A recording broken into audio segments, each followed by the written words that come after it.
बिस्मिल्लाहिर्रहमानिर्रहीम बिस्मिल्लाहि वल्हम्दुलिल्लाहि वस्सलातु वस्सलामु अला रसूलिल्लाह। मोअज़्ज़िज़ सामीन, कुरान मजीद के पारों की तरतीब के सिलसिले में हमारा आज का लेक्चर नंबर 2 है।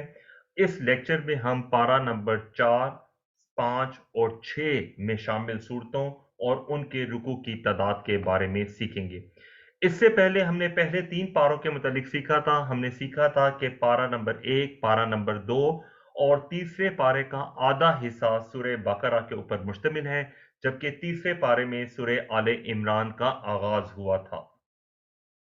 पारा नंबर 4 का आगाज लन तनालुल बिर्रा से होता है। इस पारे में सूरह आले इमरान के आखिरी 11 रुकू शामिल हैं, यानी रुकू 10 से 20 तक। इसके अलावा सूरह निसा के 24 रुकू में से इब्तदाई 3 रुकू चौथे पारे के अंदर शामिल हैं।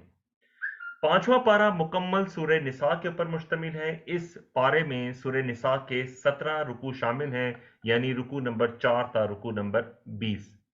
जबकि छठा पारा जो है वो ला युहिब्बुल्लाहुल जहरा से शुरू होता है। छठे पारे में सूरह निसा के आखिरी 3 रुकू शामिल हैं और इस पारे से एक नई सूरत सूरतुल माइदा का आगाज होता है, जिसके इब्तदाई 10 रुकू इस छठे पारे के अंदर शामिल हैं। अल्लाह तबारक व तआला से दुआ है कि अल्लाह तबारक व तआला हमें कुरान पढ़ने, समझने, गौर करने, अमल करने, फैलाने और याद करने की तौफीक दे। सुब्हानकल्लाहुम्मा व बिहम्दिका नशहदु अल्ला इलाहा इल्ला अंता नस्तगफिरुका व नतूबु इलैक। अस्सलामु अलैकुम व रहमतुल्लाहि व बरकातुहू।